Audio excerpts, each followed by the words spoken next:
আমি মেন্টালি খুবই স্ট্রং একটা মানুষ। পিটানি খাওয়ার পরেও ডিপ্রেসড হইনি। মার কত মারবি মার, কিন্তু মেন্টালি এক জায়গায় গিয়ে উইক হয়ে গেছে।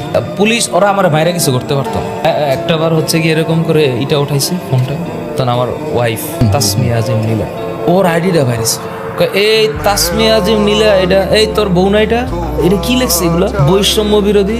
তখন আমার দিকে তাকায় এই তাসমিয়া জিম নীলা ওই ওরা নিয়ে আসো, এই ওসি বলে ওরা নিয়ে আসো। তখন আমার ভিতরে এই যে বাড়ি লাগলো আমার, যে তুই আমারে মার, তুই আমার 5টা গুলি কর, সমস্যা নেই, আমার বউরে যদি নিয়ে আসে এখন আমার বাচ্চাটা, এই টেনশনে চিন্তা করতেছি এখন যদি ওরা নিয়ে আসে আমার যে মায়ের মারছে তার যদি 2% মায়ের ওরা দেয় এরপরে যে কি হবে। আমি খুন করে ফেলাবো 5টা, আমি পিস্তলটা নিয়ে আমি 5টা শুট করবো যদি আমার বউরে আমি এখানে দেখি। পুলিশ গিয়ে ওরা আমার নিয়ে আসে, সিভিল সিটিজেনের ক্যারেক্টার তো আমার মধ্যে বিল করবে না, আমি তো অ্যাকচুয়ালি রাইভাল হয়ে যাবো, আমি তো শুট করে দিলাম।